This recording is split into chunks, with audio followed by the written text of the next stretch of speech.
I'm battling a cold, so I'm going to plow through it with you guys, but hang on, because this is what you're going to be hearing the whole time. I'll toss the ball to Brad, and we can keep it going. My name's Phil, Director of Design at Dynamit. I've been here, been at Dynamit for about 8 years. Worked on a bunch of awesome projects with the guys and gals at Dynamit. Donato's being one of them. Go for it. So I'm Brad, as Kevin said. I'm probably not the smartest person that he knows, despite what he says. I'm the Director of Technology for the PHP and open source and UI groups at Dynamit, so I get to do a lot of these fun projects where, performance is key, and we get to work with some really cool languages and things. And again, Donato's was a great client. I'm glad that we're able to do this. They were responsive the whole way to our requests and our crazy ideas, and it was a fun one to work on. Yeah, so I guess to kick it off, the challenge, sell more pizza, right? That was the challenge. Yes. And it was a fun challenge because it was wide open. How do we do that? What kind of ideas do we have? Brad said we had some crazy ideas. We did. We'll walk through some of those today. Quick stats about Donato's. Amazing pizza, first and foremost. You guys are mowing on it right now. I love it. 154 stores, about 6 states. And so all over the place. I'm sure you guys have all had Donato's. If you haven't, go out there and try it. It's fantastic. Some of the main reasons that we were looking to redo the site, because it was about time. I mean, it was about 2008, 2009.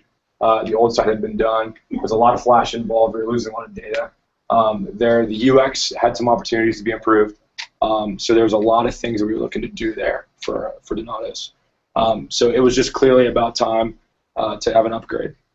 Some of the roadblocks that we saw up front, I mentioned Flash, the UI and UX definitely. There was a lot of steps. We noticed one of the big themes for Donato's when ordering a pizza was there was a lot of steps to get somebody to order a pizza, to put something in their cart. So one of the big drivers for us was let's elevate that, to make it a less linear, deep UX and put it more on the surface. So finding ways where we can remove those opportunities, remove those steps, was one of the big drivers for us. I'm talking a lot. Jump in. Yeah, and it sounds simple on the surface, right? Remove steps. That's what everybody wants to do on the web nowadays. But when you start looking at it, it's actually an incredibly complex problem. Just as an example, a little bit of background on Donato's. Every store has a unique menu, or at least is a member of a unique menu. What's called a menu group. Scott? Yes. We're going to call on you. We're going to call on you. We're going to call on you. Me and Scott here. Scott and I were very close with Scott. Scott and I became, I don't want to say best friends, but we're pretty close, yeah. Every store has a unique menu. So if our charge is to reduce the ordering process, reducing the menu, reducing pretty much everything down to a single step or maybe 2 steps, depending on what entry point you are, that's a lot of data to get up front. And data, especially when you talk about scale, data is hard. And Donato's has kind of a unique challenge. Friday nights and other random weather events and things can kind of throw a loop into the traffic to where a lot of business is done in a 1 to 2 hour window. When I say a lot, rainy Fridays are pretty much the end of the world. Yeah, I mean people order pizza a lot, and so scale is something that came up surprisingly early in the project.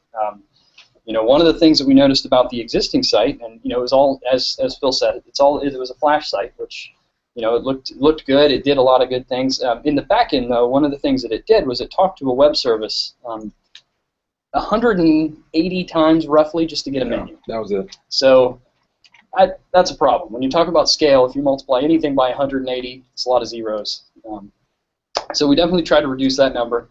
There was also a fragmented mobile site. That's one of the things we identified early as being kind of a key contributor to the bounce rate. One of the key analytics that we looked at was bounce rate. We noticed that mobile site was a little higher than what we would like. And we've seen the stats where for mobile were increasing. It was about 22% originating on mobile with the site. But what we saw with the big stat there was that they'd get to the homepage of the mobile experience and then leave.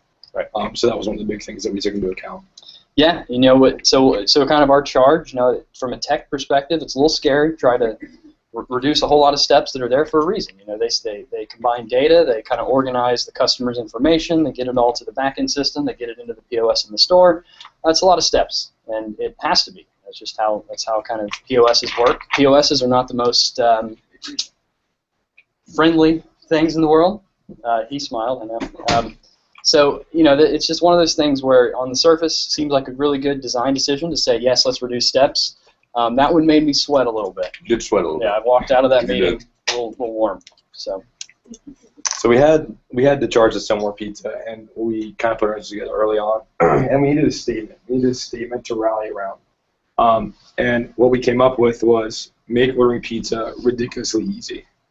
So we all put our heads together and we said every decision that we make, every choice that we make, development-wise, design-wise, has to ladder back to this. So when we look at ourselves and we say, does it do this? Cool, let's do that. So make ordering pizza ridiculously easy was our big charge. But I think, even Nick, we had a conversation yesterday. We were jamming before the talk, the prep, and we said, what is easy? This is not an easy thing to do. Think about pizza. When you order a pizza, there is customizing options to the wazoo. There's halves. You can do as many options as you want. There's different menu items, different subs, sides, coupons, things like that. This is a very, very complex thing to do for e-commerce. So what is easy? So with us, one of the things that were easy was, let's make it easy to get things to the cart. That's one. That was a big driver for us on the design side, was make it easy to get things into the cart. So you'll notice as we go through and we look at some of the features, we'll call that out as we go. So, yeah, and real quick, one of the things I want to point out, encouraging ease to cart, again, another amazing design decision. Not so easy when every visitor to your site is interacting with something that has to be, static, something that has to be persistent, right? You don't want your cart to go away, certainly. A lot of people when they go to sites, they'll just kind of play around with the cart. I'll throw this in the cart, I'll customize it. I might not want it, but I'm just going to put it in there and we'll see what happens. Again, it turns out if you have a lot of users doing that concurrently, again, scale becomes kind of an increasingly large issue, and it's something, again, we thought about this a lot moving forward from that meeting, from those initial meetings, really. It was an exciting challenge, but it's something where we want to encourage users, again, to get to that, make that commitment, get that item into the cart, and then from there, probably the biggest design decision on this site was, what does that look like? What does it really look like when it's in their cart? And so I'll let Phil talk a little bit about the concept, but I think it's something really cool, and it's something that we came up with that solved many, many, many problems. Definitely. So we mentioned that, I think we talked about the mobile traffic earlier. We wanted to give you a couple stats up front too, that kind of backs up one of our big solutions for Donatos was obviously to go responsive. So responsive design, I think a lot of us are doing that these days. It's kind of table stakes now with a lot of applications that we're building. Even if it's not scoped into a project, you're doing it. You're designing it that way because you know it's something of the now. But for Donatos, it made a lot of sense because, like Brad mentioned earlier, we had the applications that were fragmented. Management was a big thing. We wanted to have one solution so we could manage this in the same place. We also didn't want that friction. We didn't want friction of having to download a native application to order pizza. Why not just be able to go to Donatos.com, not log in, and order a pizza? So there were some big reasons behind responsive, but I wanted to show some interesting stats for you. We mentioned the web traffic was going up. It was like 22% before we started the project. Let me look at this. We have stats from the last 3 months, and it says that 50% were mobile, 10% were tablet, and 40% were desktop. So 60% plus were non-desktop traffic to Donatos.com. In fact, one of the crazy things that blew my mind yesterday was over 1.2 million sessions that we had logged. It said that the majority of that traffic was interacting with the site at 320 to 360 pixels. So the majority of people are looking at this on the mobile phone, the tablet device, and we knew that going in. We knew it was going to go up, and we've seen orders be from mobile go way up. Yeah. So for us as a design decision, obviously going responsive, we went mobile first. That was huge. Big term that everybody's throwing around right now. But for us, we really started the design process on the mobile side, and it spawned a lot of the different design decisions that we made, and you'll see here in a second. Yeah, and a lot of people. So like Phil said, mobile first. So that's a term that gets kind of used and abused nowadays. I think the approach that we took, and it's something that I've been preaching about for a long time, is minimum first. We want to think about minimum first. I don't care about the device. I care about the size of the device and the bandwidth that it has. I don't really care what whether it's a phone or whether it's anything else. So one of the key drivers for us again was figuring out what responsive meant to the project. Responsive, certainly, pixels move around, everything's fluid. That's great. It really is table stakes nowadays. You have to do that. You're going to be a competitor in pretty much any space. So we kind of defined a little bit about what responsive is. Responsive to us is certainly that, but it's also in terms of performance. We need things to be snappy. We don't want loading. Loading is kind of our worst enemy in e-com. Every time you wait 1 second, I mean, there's stats out there everywhere, but every second you lose about 7% of conversions. That's just kind of a global stat out there. I don't even want it to take a second to get something into your cart. I want to be able to go there. I want to be able to do it immediately. So we really focused on that minimalism. We want to get the entire menu, the entire ability to check out to you in a minimum fashion. As little script, as little assets, as little page weight, page load times, everything. There was nothing that was not on the table with this project, and that was, from a tech perspective, that was really exciting. Yeah. And again, maybe sweat a little bit. So, we certainly, what we ended up with is certainly fluid design. It's very what you would consider to be a typical kind of squishy, responsive design, but it's also extremely fast, and that's something that we focused on a lot. We'll go over some stats here in a little bit that kind of that I'm particularly proud of, but that was really my key driver. We also wanted it to be a little bit adaptive. I know that's a term that people kind of steer away from. We don't want to be adaptive in the sense of adaptive content. We want to be adaptive in the sense that we want to have multiple ways for you to get to where you're going and tailor it to the specific device. And so what we ended up with is, as you can see, I'm sure some folks in here have ordered pizza with this, hopefully. And maybe we can ask some questions about that at the end. That'd be fun. I want that. So it's kind of certainly the same methods that you're using. You're touching, you're searching, you're doing a lot of cool things. So those are kind of the 4 key components of responsive that we wanted to throw in there. And we didn't want to just use that as a blanket term and just think that every responsive design has the same thought and kind of key criteria around it. So. Yeah, it definitely influenced the design decisions also. I think, like Brett said, there's a lot of performance things that kind of bled over to the design side of things for us. Obviously, image assets and stuff are something that we take into consideration a lot with responsive design. But even the other design elements too, like textures, imagery, if we're loading fonts, what fonts are we using, things like that. All these decisions we made up front. And that's why you can see, Dynamit's site in general from a design perspective is very, very minimal. The assets are doing the speaking. They're doing the work. We're selling food. Food is the hero. So that's really what we relied on too, and where we spent a lot of our load was on those images. Yeah. But we compressed those down and did a pretty good job with that also. But it really the responsive conversation was a big one that we had before. And I want to restate what Brad said. It's true. It's not just you have a flexible grid that breaks down, but there's so much more consideration behind the scenes that we need to take into consideration.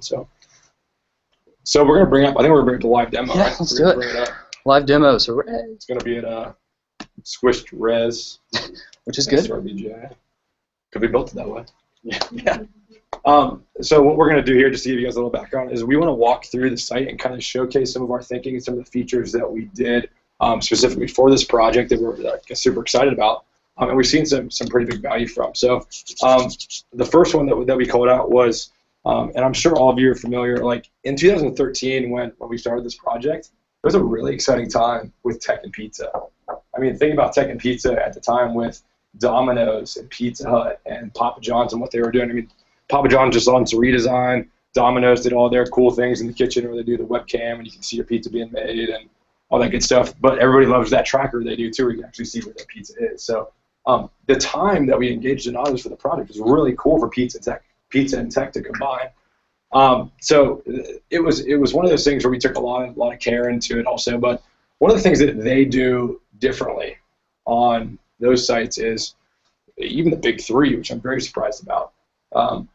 There's a separate online ordering application than there is a menu.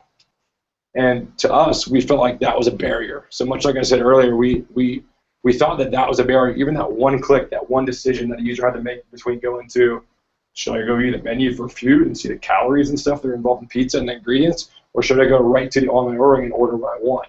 To us, those were one and the same. They're one and the same things.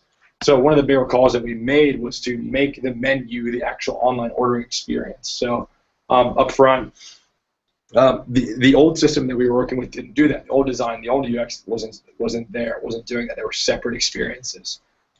So we really put that forward because we wanted to make the entire menu available from the start. One of the things that this does too is you'll notice that these tiles that showcase the food, those are even on the homepage.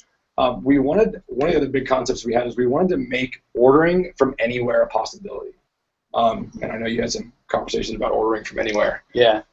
But you can see right when you get to the homepage, you kind of previewed the menu already with what you're seeing.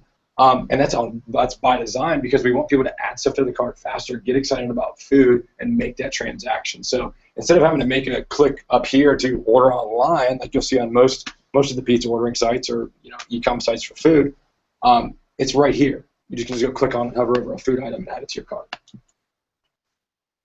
Did you want to talk about some of So before I bringing the menu to the homepage? Yeah. So it's funny, getting a pizza ordered, just in terms of language and things, it's very, very simple, right? You walk in, you tell them what you want. If you know what you want, if not, you look at the menu, you figure it out, and you tell them. But you're at the store. You know what store you're going to. You know the menu because it's posted right there. Presenting that on the web turns out to be a little bit harder than you think. So, in order to get this on the homepage, I just want to kind of take a step back. So, Donato's has again custom menus per store. Pretty similar in terms of what they offer, but certainly the ability to feature items in certain places, feature different types of items at different places, and different prices. I saw a smile. So it's really about when that user first comes to this site, we need to do a lot of background work first. I need to figure out where they are, figure out what store to offer them food from. We don't want to show them food that they can't get, right? I need to figure out what menu items are available. So I think in total, across all Donato stores, we have somewhere in the neighborhood of 160,000 menu configurations that we ended up with. So that's a lot of data. And then we need to figure out what the prices are. This is a lot of different items to price just on a homepage load, as an example. That's a lot of data accesses. That kind of contributes to that 180-ish request that we were seeing on the old site, where this was more visible because it was a client site running in Flash, and you got to see all of those raw requests. Where now, all this stuff's in the back end, you can't really see it so much. So we'll talk about how we accomplish that in a little bit, but I just wanted to kind of plant that seed of some of those technical challenges in order just to actually display this. And I can't bring it up just resolution-wise, but one of the things I was going to do here is actually show you. I mean, this is a live demo to the production site right now, which we approved through Donato's before this started. And what I wanted to do is just show you what the load times were. So, if anybody studies performance at all, you've heard the term first byte load time. For us, that was key. We want, even on the home page, which again has to do all those things I just said, we want a really, really snappy first byte load time. So in this page, I can't tell you exactly what it was, but I can kind of guarantee you it was somewhere in the neighborhood of 75 milliseconds. So that's something that, again, we focused a lot on. We'll go into a little bit of detail in a little bit. So now we're going to do the magic add button. Right? We're not going to do add just yet. Okay. Is that next? Sorry. No, we're going quick order bar. We're excited. We're going quick order bar next. I wanted to touch back on the design. We're going to just pass the ball back and forth with the tech and design here. But one of the things that we took a lot of pride in with this site specifically, and maybe a little bit different than you've seen across the board with sites like this, especially food sites, is it's got more of a retail feel. We stole a lot of inspiration from retail because that's how people shop. That's how people are used to shopping. So that kind of goes, you can see like big, beautiful imagery, being able to add anything to your cart from hovering over an image, like all these things we stole right from the user experience of a retail application or retail design. This bar right here, this bar we deemed the quick order bar. This was a kind of pie in the sky idea that we had really, really early on in our process. We sat down, and the big group sat down, and we said, why is it so easy to call a pizza place and say, I want a pepperoni pizza, my name's Phil, here's my address. Other than the fact that last time I actually picked up the phone and called, yeah, that was the big barrier, actually picking it up and calling. Yeah. But when you do it, it's so easy. And so we got really, really hooked on that, on trying to mimic that in the online space and making it that easy to be able to do that, to really just come to the site and say, I want this. And so with the retail mentality in mind, being able to search for product in any application that you're buying products from, we wanted to put this search mentality front and center so that you could come to Donato's, not click anything, and say, I want a pepperoni pizza, and be able to add it to your cart. Am I click? Yeah. Oh, so anxious. Don't click it. I mean, everybody here's probably seen it, but. So I know you want to talk a little bit about some of the thought process that went behind this and how we actually accomplished this. This idea pivoted a little bit for us too. So on the homepage, early on in the process, I'm sure Scott, you remember this, but we had an idea around kind of this recommending products as well. So it was one of those things that was new. We were afraid of was it going to be accepted by our users? It's different. They're not going to be used to searching. How do we show them what this can actually do for them? This is a wildly I guess utilitarian UI thing that really helps them get to the works with an extra onion. So one of the iterations we had early on was to have this front and center in the page be doing your live typing and kind of have the cards, which you'll see in a minute, come down and populate. It would not only show them how to use it, but those things could be ordered as well. And then Brad just was like, get out of here. I don't want to talk to you anymore. So first we have performance, and now we have natural language processing. I was thrilled. He was thrilled. I was thrilled. He was thrilled. This is how we work. I usually say something really crazy, and he's like, I'm going to sweat now. Sure, yeah, great. So, but we started with this idea of being able to come to the site, type the works with extra onion, and have this be able to parse that out and put it in your cart without you having to do anything. So the natural language conversation is something that we started with this, and I know we kind of changed our direction with it. Yeah, it turns out natural language search is hard. I didn't know that going in. No, it's again, natural language and the English language in general obviously is very complicated. It's hard to figure out what people are typing. It's hard to figure out context. It's hard to figure out what's an ingredient, what's a topping, what's a sub modifier. I mean, there's a ton of stuff that we could go into here. What we did is we went back to our roots. Again, we thought about what makes ordering pizza ridiculously easy. And for us, it turned out to be there's only a couple hundred menu items, right? So if we know about a couple hundred menu items, we can pretty easily find if they typed that. There's only a couple hundred more ways to misspell a menu item. So if we know about that, we can add that. There's then a couple hundred different pizza companies offering pizzas with different names, Supreme, The Works, etc. So if we know about all of that, we've reduced our complexity from a language that has trillions of possible combinations down to really a few hundred or a few thousand combinations. So what we ended up doing is we thought about this, we reversed the problem.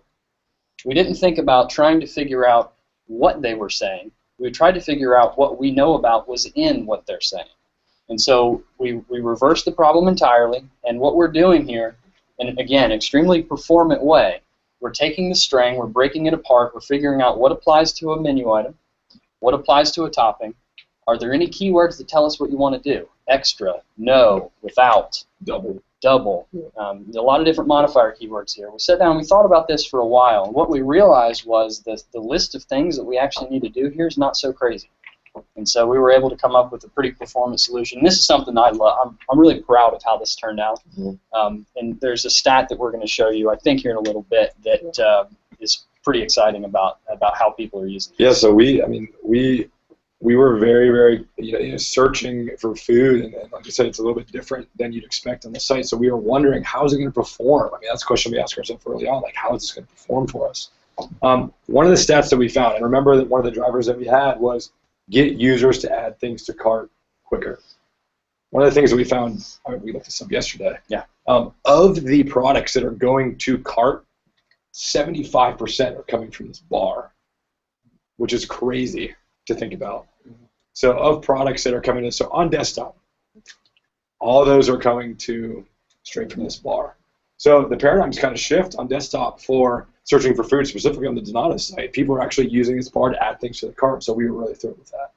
Yeah, and it's it's something that definitely paid off. And again, this is something when we get in, we're going to kind of break this up a little bit. When we start talking about how we actually implemented some of this stuff, I'll talk a little bit more about the technical details. But it was a really interesting approach in how we approached the problem.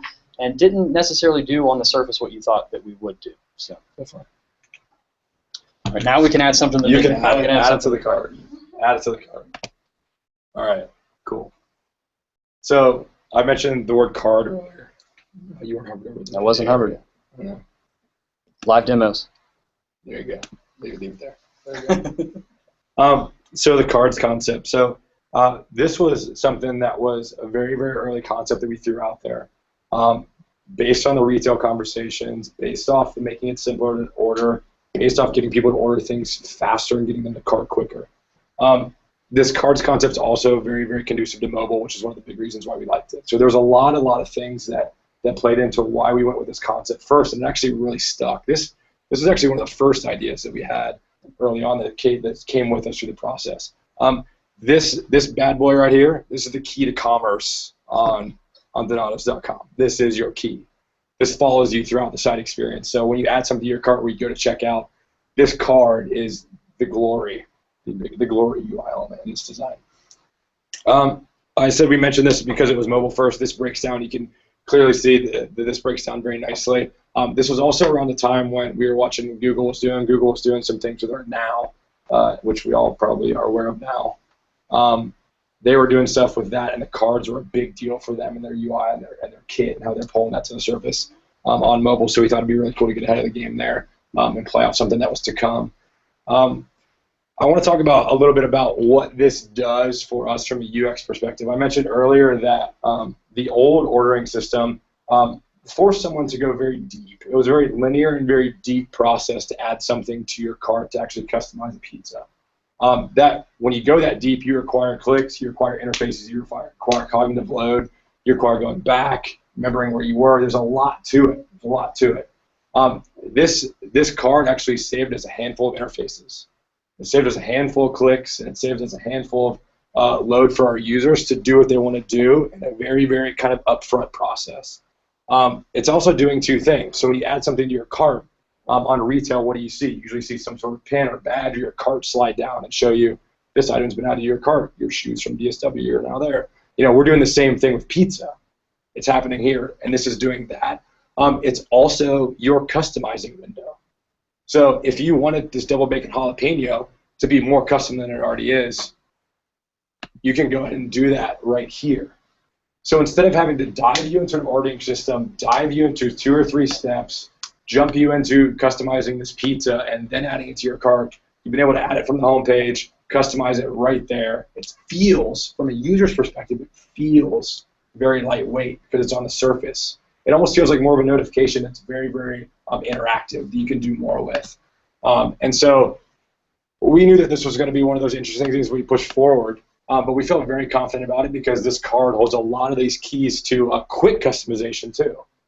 We know that this was the key to some of those more complex items that Brad was talking about, some of those modifiers. I want jalapenos on half, and I want extra pepperoni on this. That all lives inside of that edit, and you can do that as a user. But to get you to cart faster, again, laddering back up to what we wanted to do, we wanted to pull out some of the quicker items that we thought were valid for people to do right here. So quantity is a must. I think that if you can order a pizza, you can hit quantity and get 2 right away. These 2 things right here, the size and the crust. Now, those things will vary. So it's not only pizza that we're dealing with here also. We had to make sure that this card could work with all the menu items that we had available, and then we could pull out some of those quick items to use here. So yeah, you can see we've got some things here that come into play as you start to interact with them. But you can really customize on the fly right here or go in as deep as you want.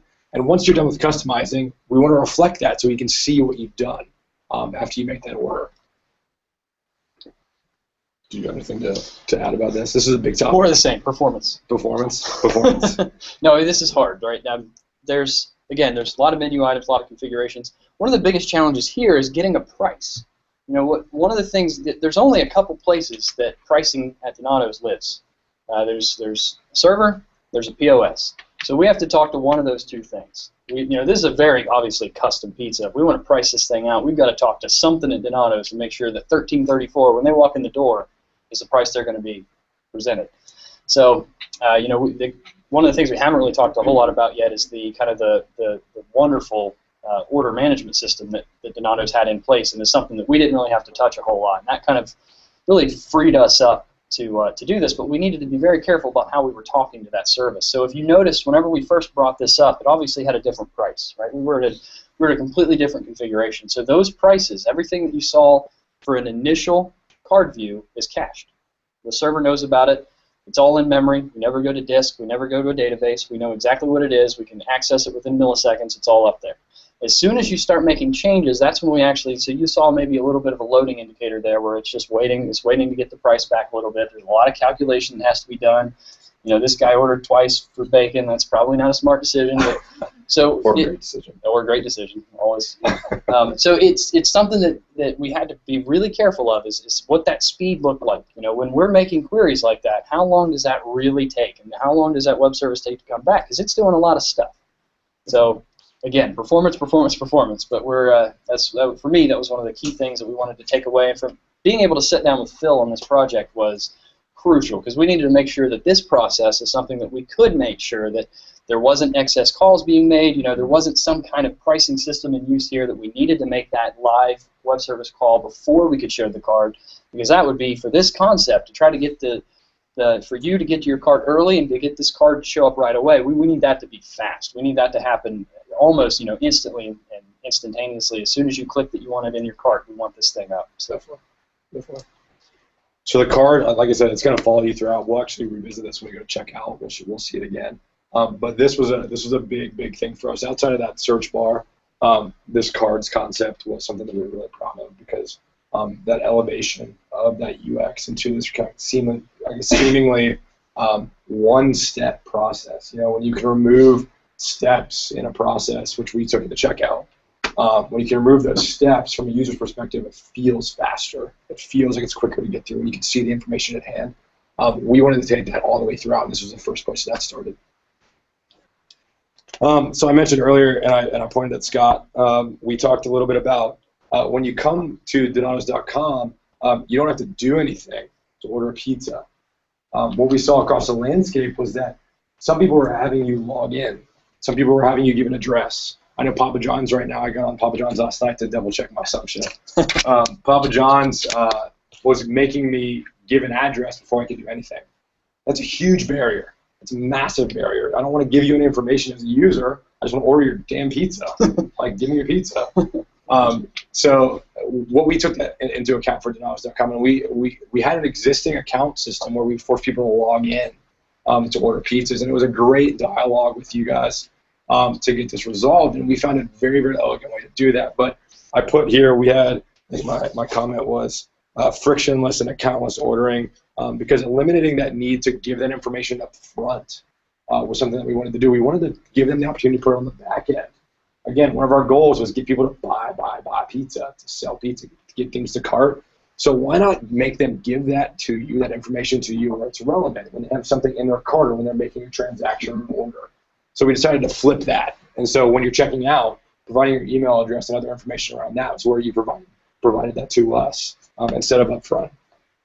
And email becomes now the key. I mean, I think email is now the key to logging your favorites, to logging your past orders. So you're basically creating an account in Donatos.com without even knowing it. You don't need to know it until you want to come back and access your recent orders, your favorite orders.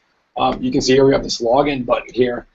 You can do that, and since you've put your email address in on checkout, you can come back, log in, and we've been archiving your recent transactions. So your account's there, and you can access it whenever you want. But you have to come back and log in with your email address, because that's the key to holding that. Yep. Did you want to talk anything about that? No, I mean, so again, and there's another sort of complex challenge there. You know, we need to be able to interface with a POS that needs customer data. You know, they need to know who ordered the pizza. That's something that's pretty obvious. But when we collect it, how we collect it, and you know, whether we store it and where we store it is something that we've thought a lot about. So, you know, like we said, we do allow for an accountless order. We still, you know, we'll show you that today. We still, though, we need to collect some data, and so we do that in again, a one-step, single process.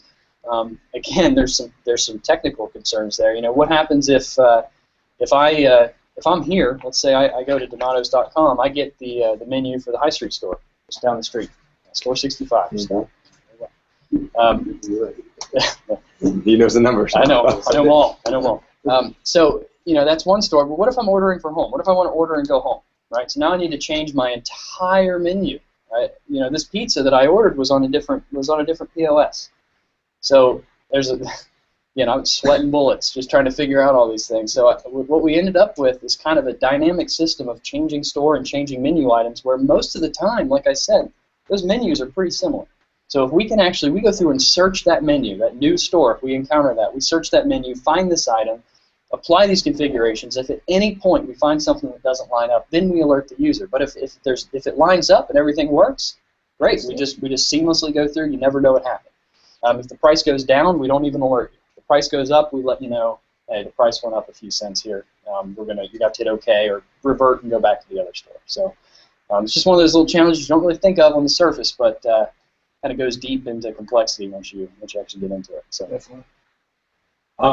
So one of the big things that we did was, aside from removing steps from the process for the user as they're going to order their pizza, we also wanted to make the choices they had to make as limited as possible. So what we wrote down was making smart decisions for people and not having them have to make that choice for themselves. I mentioned earlier that I'll rattle off a couple places where we did it. We mentioned locations was big. And locations is kind of our big driver because those are the individual menus, pricing, carry-out delivery things. You got to make sure that you're in the radius for delivery and stuff like that. Can you pop open that nav? There you go. So here, inside the burger menu, on desktop we have this exposed. We predefine your store for you, and we give you your alerts. So it's open today till 12. If it's closed, we'll let you know with the flag. If it's offline, we can make an order. We'll let you know. I know Scott and I were really, really close on this, alerting the user, letting them know what's going on at any time in the process, whether that's like a system alert or whether that's like as I'm configuring a pizza. You've got to let our users know so they feel good about it. So we predefine this. We give them the ability to order, which takes them right to the menu. They can get directions, details. Also couponing. Couponing and specials per location was a big thing that we had here. And I know that was a big place where we took into consideration for those alerts as we go through the checkout process. But one of the smart decisions we made for them was defining that location, so without having to make a choice, they could dive right into a menu and start ordering pizza from there. Size choices. I mentioned earlier that when we have that card come down, we default on we default these two things right here. So each one of the menu items has a default setting for size and crust thickness and things like that. But another reason we elevated those to the surface is give them the ability to change those on the fly, but not make them make that choice. That was huge. We wanted to give them the ability to just add this to the cart, one click, you're done, get it out, check out. But if they wanted to change it, it's there, and that was the key. So we needed to find those places where we could elevate the choices, make them known, but not make them make that choice. So that awareness was key. And again, that makes my life a little easier. So now I'm feeling better because we got. Good. I'm in the hole. Yeah, he's in the hole. So, if we know what the popular configurations are, and Donato does a great job with customer data. They know all kinds of things about the popular configurations that people order. They know what they're selling. So what we do is we go through and find, a large pizza is the most popular pizza. So we're going to default to that pizza. The thin crust is kind of that signature Donato's crust. We're going to default to that thin crust. That controls and kind of limits the amount of data that I need to know about in order to pre-populate this card and give people good pricing information. Have this thing come up quick, as I said before, and it just kind of makes our lives easier in terms of what this card's going to be right out of the gate. But at the same time, like Phil's saying, we still need options. I need to know there's a medium option, a large option, and sometimes other smaller options as well. So I forgot to talk about this earlier too. There's no detail pages for any of these food items.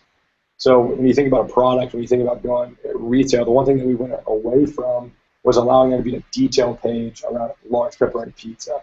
Inside the menu, you can hover over an item and see those ingredients and things like that. But this kind of serves as your detail page as well. So I mentioned earlier removing those pages from the user experience, but giving them all that information. This serves as that detail page. We're on that checkout page right now, aren't we? Yep. Cool. So I mentioned locations, defaulting size choices. Inside the checkout, we made a lot of choices for the user also.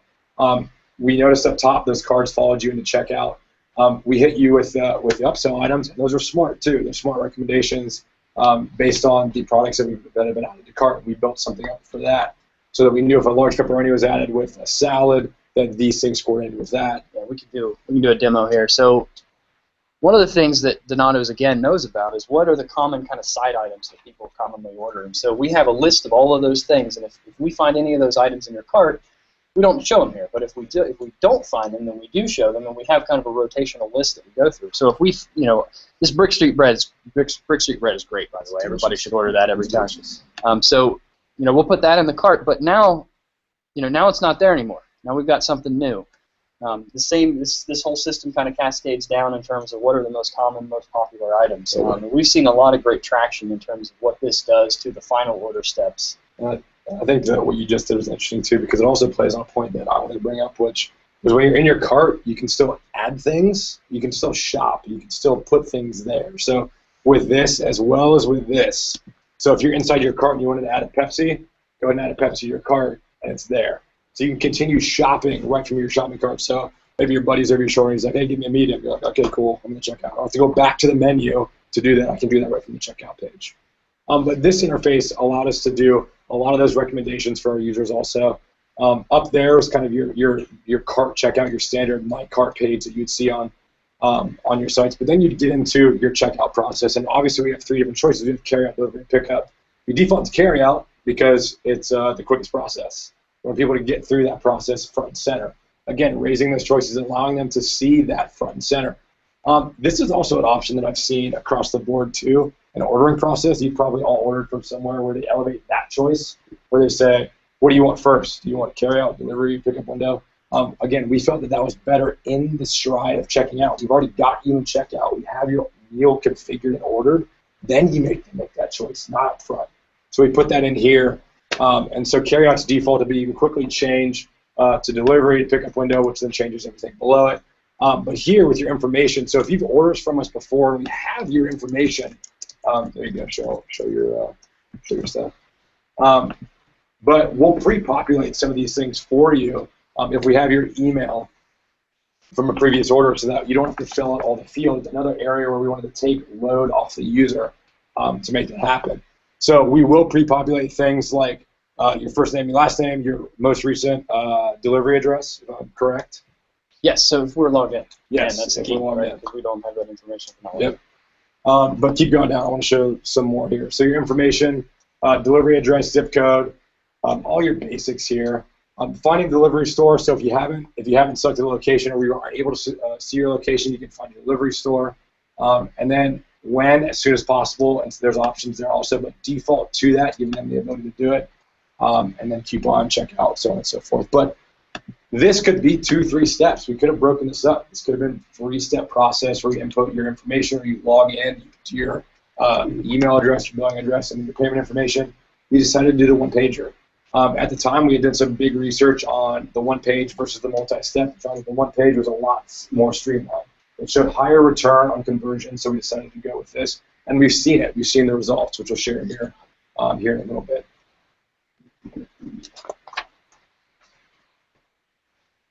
You're up, brother. Performance. So, how did we do all this? How did we make this? How did we make this performant? How did we get all this information about the user before they ever knew that we had it? It's a pretty interesting challenge. So, go back here.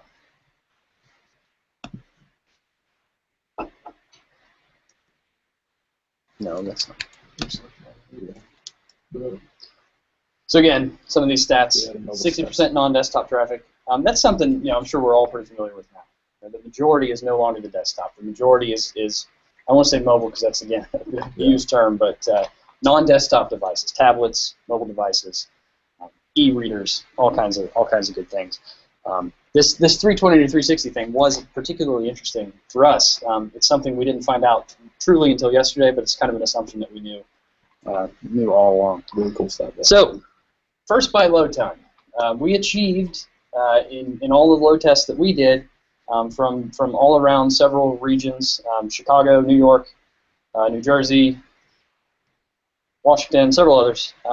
Average 125 millisecond load time.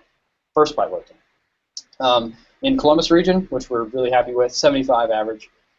That is really snappy. If you compare that to just about anywhere else, you're going to have higher numbers than that. What you get is when you click, it feels like it's just there, right? There's never waiting, there's never any loading, there's never anything like that. Just some call-outs from some general assets. We reduced all of our CSS for everything you just saw, 16K. All the JS you just saw, minus jQuery, 19K. We actually wrestled with the idea of eliminating jQuery at the beginning, and we almost did. I'm kind of glad now that we didn't, because there's a balance here between manageability, raw performance. If we wanted raw performance, we would have wrote the thing in C, right? Like it's not really manageable. That's not really going to work for the client long term. So we did use jQuery. Our homepage, all those beautiful assets you saw, including four full banners at the top, 4 products featured down at the bottom, 500K total, including these guys. So all of the 29 requests total to load that homepage, including the Universal Analytics and Google Tag Manager that's applied, which those take actually about 8 total requests to get those files, do your tracking, do your event tracking, all that. That wasn't an easy feat. There's a lot of thought, a lot of minimalization that went into that, and I love that I got to work with this guy to figure it out along the way. We reduced and reduced and reduced, got it down. I'd love to, if anybody ever wants to just poke around the source code. I wish we had more time to do a Q&A about it.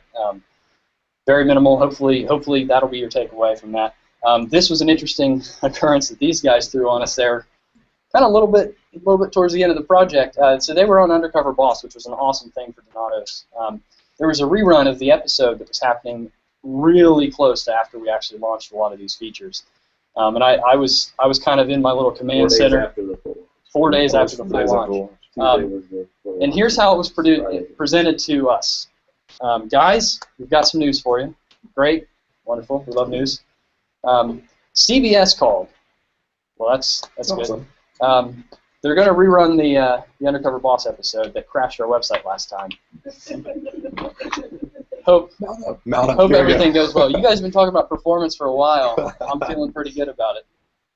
So what we ended up seeing was 2,300 sustained concurrent users. And it's funny, there were kind of those traffic spikes during commercials, which you see in television advertising as well.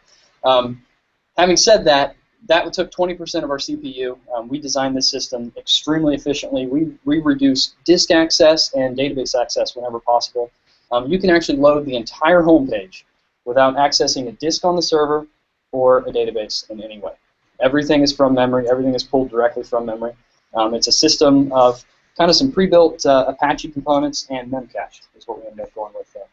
So this is what the site is. 170,000 entries in memcache, which take up about 80 megabytes total in data. That is every menu, every topping, every boneless wing configuration you can think of for every store at Donatos. And this is something that's really key to getting that raw performance and being able to pull everything from memory. So, and this, again, this is something that we architected and we're really proud of. And so far, it's worked great. And we, we're still throwing out ideas to see if we can reduce this number a little bit and still have the same effect. So this is something that just kind of a general call out. I think if you're talking performance nowadays, you want to reduce requests. Reduce. We talked a little bit earlier about 180 requests just to get to the menu on the old site. We reduced 95% of those. So we're down really. You can do it if you're a non-logged in guest. You can do it in about 3 requests to a web service between that, and that's between you and a POS. That's all it takes. So all that. We wanted to share some of the bigger numbers. We were really proud of the project. It was fantastic from start to finish to work with Donatos on this, and we were super proud of the results that we had. Some of the results that we've seen. We've seen 100% new customer acquisition. We've seen some big numbers there. Big number for us right here is the web traffic to sales. So web sales traffic is up 50% since the launch of the site, and then overall traffic to Donatos.com is up 50% as well. If you have more slides or any more slides. I was just thinking slide. Thanks. Nice. So yeah, hopefully that gave you a good roundup of some of the thought process, the features, the thinking, the struggles, the challenges that we went through to deliver this amazing project. We're super proud of it. for me personally, it was awesome because we built a lot of applications at Dynamit. This was actually one of the first that I actually used in real life outside of, so I got to go home and then use it. It was really, really cool. So it was a very, very fun project. But yeah, if I want to open up to questions, I want to answer questions. Kevin, is that okay? Questions enough? Sweet. I'm glad you asked that question. No front-end frameworks whatsoever. I know that's a controversial decision. No front-end frameworks whatsoever. We cannot achieve that 16K CSS number with pretty much any front-end framework. 19K for JS certainly is out the window if we throw in any JS framework. So we built from the ground up. We built from the ground up. I know that's a controversial decision. Not everybody likes to hear that anymore. We were comfortable doing it. This guy, me and him, we worked together. We kept the design simple enough that a lot of those grids that are usually required to do some complex things just weren't required here. We kept it really simple. In technology stack, though, just kind of going backwards from that, there is quite a bit of technology, and Donatos has a great consultant that helped us with a lot of these sort of technical challenges. So we do have a load balancer. We do have up to 6 servers behind the scenes. We do have a database application server. And then we have a whole server pool that actually handles the POS integration, which happens to be just running on Tomcat. But you know, there's a lot of interesting things behind the scenes. I'd love to sit here and talk about it all day, but I can't really do that. So hopefully that answered. Build process is also interesting. So part of reducing that CSS, our source CSS is not a single file, obviously.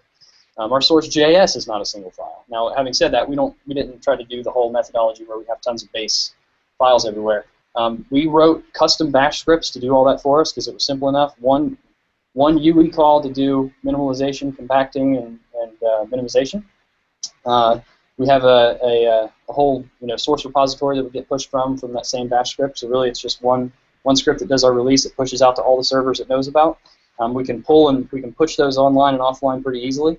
And we just have to wait for each of those servers to have their memcached update, and then they're ready to start serving out the web. Can you guys just talk about how you determine if you're in the battle between functionality and performance? So what happens performance budget-wise? Yeah, no, we fought a lot, and this guy's strong. Don't let him fool you. That was our thought back and forth the entire project. Every time I saw something that wasn't square and needed transparency, I was like, nope, not doing it. There's so many of those little decisions that we made along the way to make that balance. What we did do, though, and I kind of left it out, we kind of left it out during the actual talk, is we load tested almost every step of the way. Every time we introduced a new feature, we had a JMeter script that we fired up. We load tested this thing. We had a whole system set up internally in our office where we had all the VMs set up. We knew we were going to be in production. We just load tested. What we ended up with, like I said, was a pretty minimal actual amount of script and markup, but it was a balance of we made design sacrifices. We did. We didn't make, and that balance kind of got us to the point where what can we do with the design that makes it interesting enough that it looks good, it feels good, but it gets people to where they're going quickly, and it kind of takes everything else out of the way. And I'd love to go into more details about every single decision, but it was really about every time I looked at a design and I saw something, we had conversations. And I think without the interaction that Phil and I had on this project, this never would have worked. Without a strong design team that's very technical, that understands what they're doing, this never would have worked. And I think it's that interaction that was key along the way. And there were a ton of, as you point out, there were a ton of those decisions.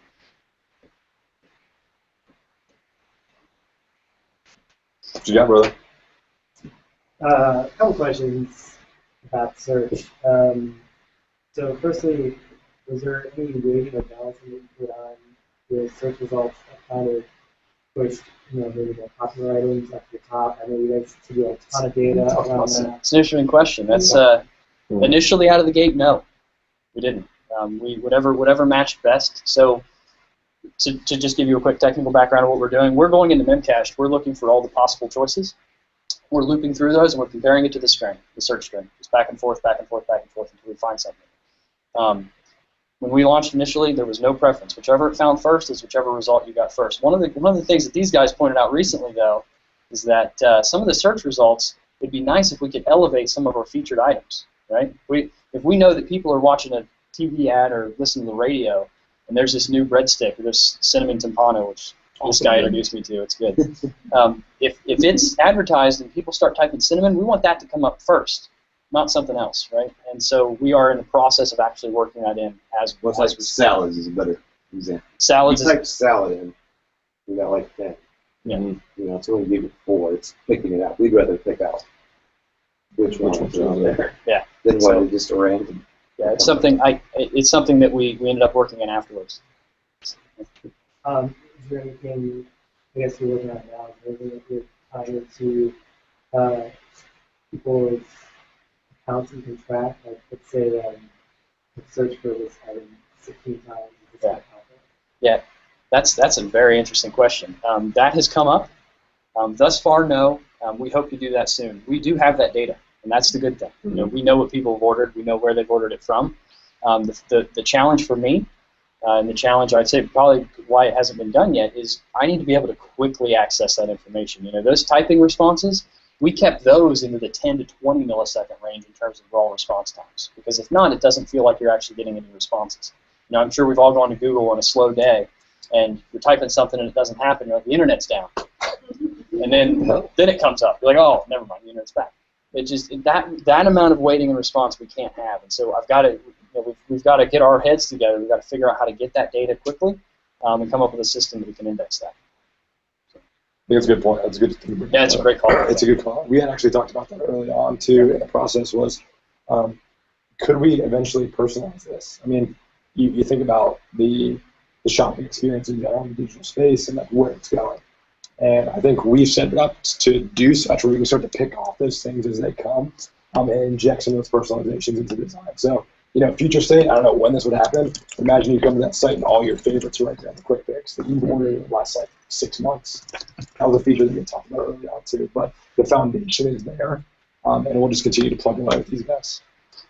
I will say one thing quickly. We do have favorite orders. So one of the features that we did implement and do have is that as soon as when you place an order, when you're on the receipt page, you can say I want to save this, I want to tag this order, and then it comes up here under your favorite. So kind of a halfway step. So when you log in, you've got the favorite orders up top promoted, and then resellers below.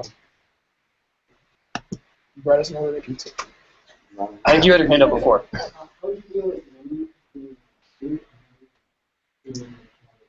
And the second question I had,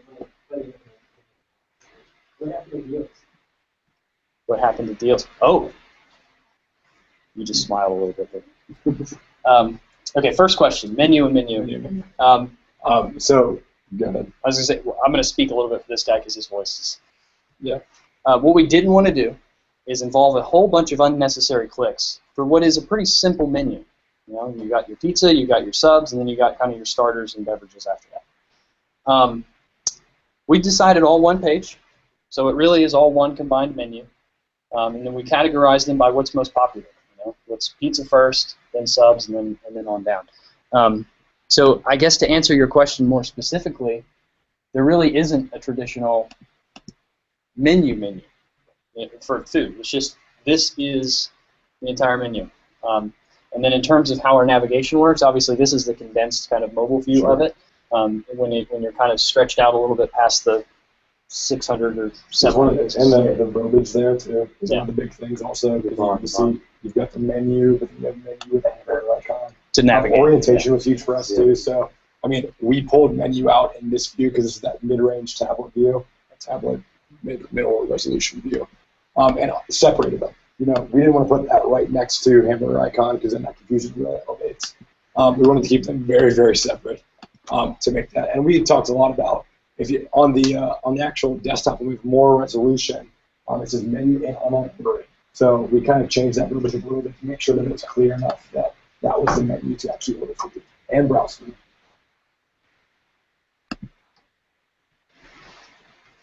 What was the second part of your question? Deals. Deals are all embedded. Yeah. So deals, what was traditionally deals, the deals page that had just the, here's a list of coupons. Those are all, here in specials. When the good thing about this is it's specific to the store. If they show up here, you know that store is going to have it. You don't have to read any fine print. These are all specific to the store. Yeah, and on desktop, when we have more resolution, we have a little flag, a little blue flag that says there are 4 deals for the store. And then you can just go ahead and add it. You can start an order from there too, which is great. So we had a pizza and Brook Street bread, so we just got that coupon. Were there any hesitations or concerns with implementing responsive web design from the client? No, No, they sold it out. no. So Having to manage the mobile, having 2 websites, I mean, our project manages the other mobile site and the other website, having both those things and trying to bring those in and then manage them. You want to change one thing, working with 2 different developers on there, plus the back end. People, and it's like all these things you had to manage. It's like, you can do it all? Okay, yeah. no, this wasn't, Donato's was an amazing client. I'm not saying that just because they're here. They really were. They knew what they wanted. They knew that responsive was the way to go. We didn't have to sell them on that at all. Out of the gate, they knew that that's what they wanted. Now, having said that, we've certainly had to go in client meetings before and sell them on that idea. But it's getting easier and easier as it becomes more and more exposed. I just think having case studies like this that we can go in kind of armed with makes that conversation usually pretty easy. The hesitation that we usually get is, this is weird. We don't really know what you're saying. We don't understand that it's one source, it's one code base, all that. So once we've kind of laid that out, most of the hesitation goes away. I can't remember a case where we actually had much pushback, and certainly not from the audience. How long did this project take from 0 to launch, and how many people worked on it? We were at So start to finish, we started meeting. It took about 6 months before we actually had a working site. Longer than that with some QA and some approvals and some things we had to go through, but about 6 months total. We had probably a project team of about 10 folks total working on it. Are you guys using for your analytics? You mentioned something else. You place the order here and 5% of the orders. Yep. Google Analytics events primarily. So we have a lot of analytics events firing. We also have some server statistics that we'll pull in every now and then, but mostly we try to get everything into just as universal events, and that's worked out great. Assuming that Donato has a pretty high content, where is all that content there? So there is a kind of an admin CMS system that they're using every day. One of the good things about this site is that a lot of the content is actually menu data. Right? And so that system is something that they manage separately. That's what they end up pushing out to their POSs and all that. We're pulling from that same system, so the majority of the data we kind of get to free pass. We just pull from that and populate the site with all the menu data. But then there's a CMS attached to it as well that is built with sort of a custom framework that we've written and integrated into the project. Well, that's the CMS? Yeah.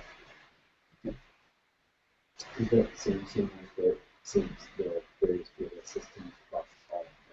It's not. It's two different CMSs. One we built, so that the traditional CMS that manages kind of the pages on the site, about some of the slight modifications that the POS doesn't need to know about. So, for example, pizzas isn't actually what the category name is in the POS. This is just a slightly different web form of it. Maybe making it plural. There's several products that are presented that way. Our CMS sort of layers on a little bit of data to what's in the other CMS that Donato's maintains by themselves. But generally, those are 2 different systems. One is managed by a team of Java developers, and then we get to manage the other stuff.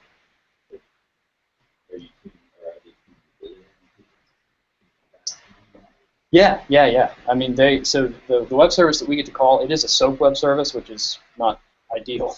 Yeah. So one of the decisions that I made along the way for that is we're not using a SOAP wrapper, which is a little scary. But we're all on the same page about when SOAP updates and schema updates happen, and we have an intelligent system to detect when that happens. And when that does happen, the site stops updating. It doesn't try to pull any more menu items. It lets us know, and then we go back and resolve any schema updates. But that actually saved us a ton of XML processing time. I'm sure anybody here that's used an XML processor knows how slow it is to actually parse XML trees and structures. so we don't have to do any of that.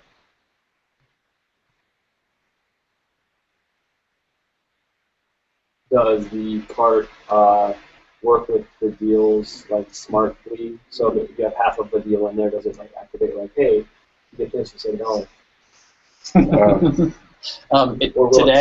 Today, as it stands, it does not. And it's kind of a limitation of that's a ton of data to keep about coupons, right? If a coupon applies $2 off your order, how do you know what it should apply to? Is it pizzas? Is it subs? Is it every menu item? It's just something that we're trying to figure out with Donato, is figure out how to keep all that data logistically.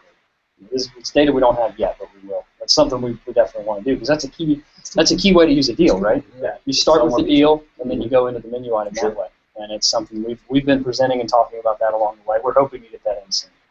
I think there is a roadmap for this. Just we got to figure out. That's a complicated piece. Two more? Making good ones? Big hand back. So one of the really interesting ways now is that with kind of shifting away, people are thinking about validating people. What are some of the ways that you kind of discovered or decided to use that changes people's perspective on how to do it?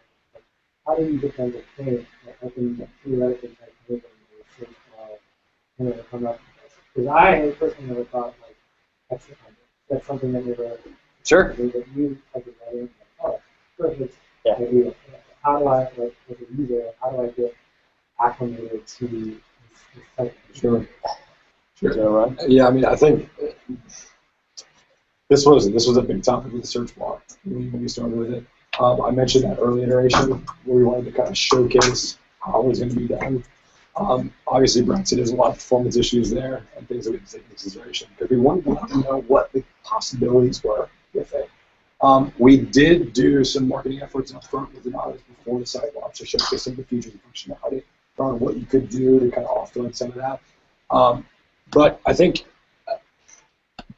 we also have some ideas too around here.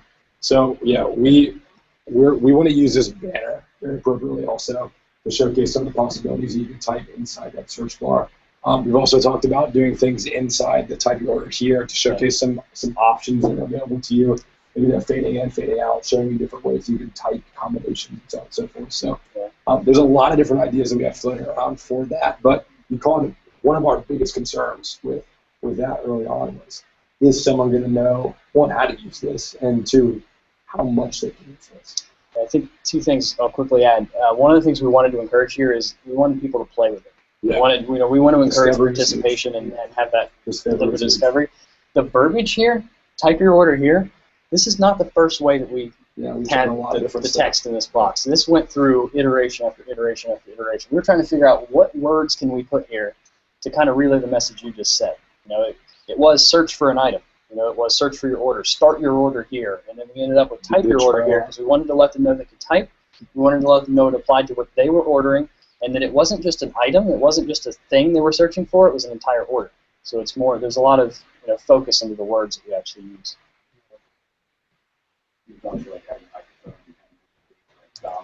We had icons in too. Yeah. Yeah, we did. Part of it was keeping it simple, but we didn't end up doing that. But there's other, I won't say too much, there's other plans for where this is going to go in the future. Yeah.